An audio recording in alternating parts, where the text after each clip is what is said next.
It's supposed to be a place of serenity for families to remember their loved ones, but at one Columbus cemetery, it's become far from that. Multiple complaints into our 10 Investigates tip line point to conditions at Green Lawn Cemetery. Tonight, 10 TV's Olivia Eugenio investigates their concerns. She spoke with the cemetery's general manager. Now, behind me, you can see just how expansive Green Lawn Cemetery is. At more than 300 acres, it's a big undertaking to maintain. Drone 10 flew overhead, showing the more than 150,000 grave sites below. Families of those who are buried here say each one of those markers represents a loved one, and they deserve to be taken care of. But they say that's not happening.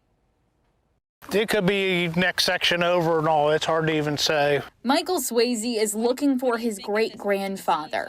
It's terrible. Which would be tough enough in this maze of headstones, even if the grass didn't look like this. So you just can see the top of the tombstone.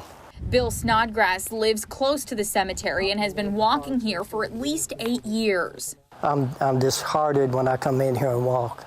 This is a place of reverence, place of peaceful and respect for people.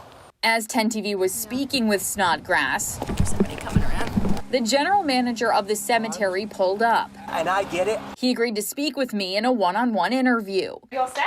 I guess so. Kevin Bowdle took on the role of general manager recently. A month and a half, at least daily.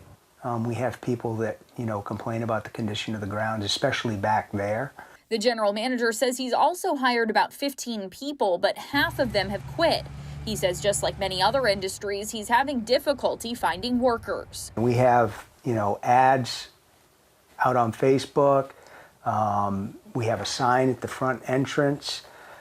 So, we're actively trying to recruit people, but it's very difficult. I have hired a contractor to mow and weed eat the back 100 acres, which is the more historical part of the cemetery. And some families are already seeing some improvement. Memorial Day weekend, the Gleason family had to look through this to find their loved one. Well, normally when we come, it's not bad like this. So this is the first year the grass has been this tall. But a few weeks later, this is better than it was when we came, but it's still bad. And other families are still waiting. I mean, it's a disgrace.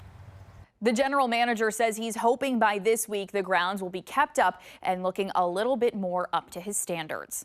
Back to you. All right, Olivia, thanks. Now, this story started as a tip, so if you have a tip for our 10 Investigates team, just email it to 10investigates@10tv.com.